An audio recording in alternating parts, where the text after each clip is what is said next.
Hey y'all, welcome back to my channel. My name is Alexia and I am a certified life coach for moms. And I just overall just like helping moms level up. I like helping moms create an environment in which they are able to thrive. They, are just physically, emotionally, mentally, financially, spiritually just well so that they can be the best mom that they can be. In today's video, I am going to give you 12 tips that I use myself in order to live below my means. So, if you are a low income household or a single income household, these tips are really going to be helpful, especially in today's economy where prices are up, inflation is up, and there is a lot of uncertainty as far as where the economy is going. So first up is to save first, right? So you want to auto transfer your a certain amount. The amount is up to you. Some people are able to do 30%. Some people are only able to do 5% or even, $20, $5 here and there. It's totally up to you and it's whatever you can afford. That's the way I like to look at it. So you want to transfer it to your savings or investment accounts before you touch your spending money. So pay yourself first. That is my first tip. Number two, practice the 72-hour rule. So what I have found is that sometimes we can be a little impulsive when it comes to buying, especially if we see something and we're like, "Ooh, I could use that," or maybe, I need that. But actually, if you wait a little while, you may find that you don't actually need it and you were just kind of like impulse buying or even scroll buying. If you're on social media a lot and you see a lot of different things, it could definitely lead to you scroll buying. So before any non-essential purchase, you know, wait a day. 72 hours may be a little long for some people, but at least wait 24 to 72 hours. And this helps delay emotional or impulsive buying.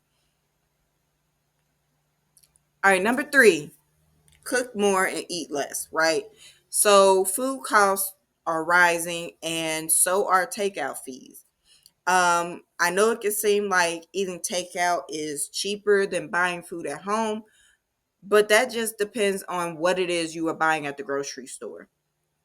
If you are buying your foundation, right? If you're buying your meat, your fruits, your vegetables, and your grains, you are going to be able to make multiple meals out of that versus if you go to a restaurant, you're pretty much one and done. You buy that one meal, you eat that one meal, you poop out that one meal, and that's $20 down a toilet.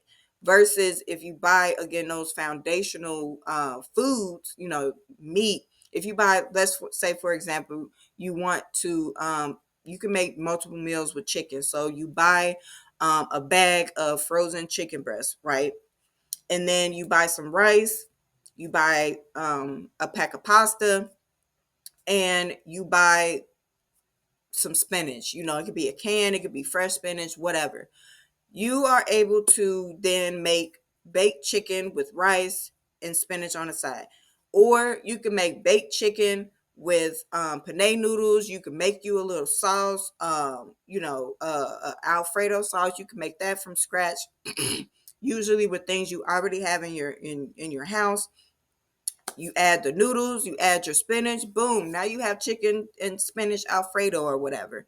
So that's two meals versus you spending that money on just one meal and it's just, over. So have meals at home at least 5 days a week. I would say that would help you save the most money. But, look at bulk preparing meals or cooking multiple meals at once. Like I said in the example, you can make the chicken Alfredo and you can make the baked chicken at the same time. And you can have, this could last you like 2, 3 days or even longer, depending on how much you eat. Okay, so number four, create a budget. So you want to make sure that you are tracking every dollar. Pull your bank statements, your credit card statements. Look at what you're spending money on. Look at, your income, um, your pay stubs. So you want to pull all of your income sources and all of your expense sources, and you want to compare the two. Your net income is what is left. So if you have a net a gross income of $5,000 and then you have expenses of $4,000, you have $1,000 left over for the month. You should be putting some of that to aside, like 25 to 50% of that to aside in a savings account, and then the rest is your spending money to go ahead and do whatever it is that you want to do. Maybe go to a movie, have that go get takeout on the days that you don't feel like cooking or whatever. So awareness is definitely power. When you don't know what your finances look like, you just buying and spending on stuff that you may not even need to, and it'll cost you even more money. Okay, number five, invest wisely. So it's good to have your savings, and then it's also good to have an investment account, especially as you get older, because that investment account is what is going to help you when you retire. Okay, that is how people are building their retirement, is through investments. So create an investment and retirement plan based on your goals and risk level. There's high risk, medium risk, and low risk. So speak to a financial advisor or an accountant, or somebody who has knowledge in that field, and come up with a plan based on your goals, how much money you have, and how much money you want to save for your retirement. There are different strategies, right? So we all know about stocks, but there are also bonds. There are also ETFs, mutual funds, which are less risky stocks. And then there's real estate and REITs, which are real estate stocks. So it just all depends on your individual goal. Oh, another thing on that is you can open these investment accounts on your own. I have an investment account through Charles Schwab. They took over TD Ameritrade, and I like them. I like TD Ameritrade, and then when it transferred to Schwab, I still like Schwab. So research different companies, talk to them, understand their platform, and then decide which is easiest for you. You want to have a lot of knowledge and be hands-on, because this is your future. You can't just hand off everything to somebody else. Okay, so manage debt. So you want to be paying down high interest debt first so that it can free up more funds. And while you're doing this, avoid new debt. Okay. I see people who will pay off a credit card and then they'll immediately max it out again. Do not do that. That is not helping you. That is not helping your credit score. It's hurting your credit score. So whenever you pay off your debt, do not go and re-max out or create new debt. It'll only slow your progress. Okay, so cancel unused subscriptions. So audit your streaming services, gym memberships, and other recurring costs. Keep only what you use regularly and rotate if needed. Unsubscribe from marketing emails and unfollow influencers or accounts that trigger impulse spending or lifestyle comparison. That is a big one. We are on social media a lot. This is the age where it's consuming a lot of our lives. We have a lot of our, you create a business, you have to be on social media and everything, but you can curate your feed to where it's still positive and it's not leaving you feeling like, oh, I have to have these things, or I have to spend this money, or I have to have this certain lifestyle in order to, be popular or successful or whatever, especially if you cannot afford it. So make sure that whatever streaming services you are paying for, that you're actually using them, that you're not paying and you're not really using them that much. So it's just ways that you can keep the cost low. All right, so number 8, buy tech and clothes secondhand. Uh, I forgot the B. Secondhand. So I just found out that Amazon has I think it's called Amazon Resale, and it's basically like a yard sale resale platform through Amazon. I don't know if this is new or whatever, but I just found out about it. I haven't gone on there yet, but I was reading this article that was talking about how you can go on there and you can find a lot of stuff, especially like name brand stuff, for a discounted price. And they tell you if it's like new, if it's like new, if it's gently used, whatever. It tells you all that stuff in the description with the pictures and everything, and you can get a lot of stuff discounted. So I believe it's called Amazon Resale, but there's other platforms like Back Market, Poshmark, Facebook Marketplace, where you could buy quality items without paying the full price. Something that I do a lot, especially when I'm shopping for my children, like clothes or shoes, I shop multiple sites. I shop multiple retailers. Like I'll buy some things from Children's Place. I'll buy some things from Walmart. I'll buy some things from Target. I'm not a huge fan of Target. Never have been really, because I feel like they're expensive. Target is just expensive to me. But when you do that, you are able to see who has the cheaper price, who has sales going on, and you could just buy piece by piece things here and there.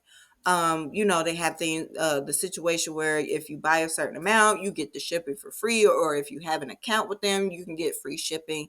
So looking at those different, um, you know, uh, pieces that you could piece together to get the best price and the most benefit. Number 9, set a lifestyle cap. So a lot of people can fall into the trap of when their income increases, they want to increase their lifestyle as well, which means increasing their expenses. Um, and that's fine, if that's something that you want to do. But if you really want to save and invest and make more money and have extra money that you can use for things like vacation or whatever, lock in your monthly expenses and save and invest the extra. I feel like that's really the best strategy to go about it. So just because your income increases, don't even look at it like that. Don't look at it like, oh, I have more money to spend. Look at it like, okay, now I have more money to put towards debt, or I have more money to put towards the savings, or now I can finally put more towards retirement, or open this Fidelity account, or this Charles Schwab account, or whatever. Look at it like that. And then number 10, choose memories over materials. So there are a lot of free events. So look up free events in your area on Google. Library, I'm just seeing that a lot of the library has a lot of events. They have like story times, um, they sometimes have like sewing classes. They have classes for like children where the children can come and read or do an activity or a craft or whatever. So looking at your local library and looking at what events they have, and if you can take the children to some of those, that'll save you a lot of money because it's free. And then hiking, going to the park, that's free. Creative hobbies offer fun without draining your wallet, right? So instead of $1,000 purse, you could use that same $1,000 to take a vacation or a staycation. Look in your state and see what type of things are happening around to where you could drive, and it's maybe only a 4 to 6 hour drive. That'll save you money on a plane ticket and all those extra costs. Number 11, learn to say no. Whether it's group trips, expensive gifts, or peer pressure, people asking for loans, that family that's, or that friend that's constantly saying, let me hold something, let me borrow something till Tuesday or whatever. Learn to say, no, I can't right now. I got this going on, or I have, I have this goal, I'm trying to save for this, or just make note a complete sentence like, nah, I can't do that. That's something I can't do right now. Make know your complete sentence. Your financial goals come first. And a rule of thumb that, I learned in my younger years that I still use to this day, that always rings in my head, is never loan more than you can afford to lose. Never rely on somebody saying, oh, I'll pay you back. No. If you can afford, if that person never pays you back, can you still live on? Can you still pay your bills? If so, then maybe that's something that you can afford to loan out and take that chance. But if not, don't even do it. And then number 12, create a financial vision board. So I did this at the beginning of the year. I created an overall vision board, but it had a lot of financial goals in it. And you could do that through Canva. That's how I did mine. And a lot of it, had things like increasing my income or securing income, um, having a stable business, making money on YouTube. It has stuff like that. So look at what your financial goals are, what your long term and your short goals are. Is it to pay off debt? Is it to buy a home? Is it to travel? Whatever it is you want to create, this vision board that you can constantly look at. Like it's a screensaver on my phone. So I look at it multiple times a day, and it keeps you motivated and grounded. All right, so that is all for this video. Thank you so much if you made it to the end. Make sure that you like this video and you subscribe to the channel. What are you going to do different to make it, to make the end of the year strong for you financially? Let me know in the comments below, and I will talk to you in the next video. Bye.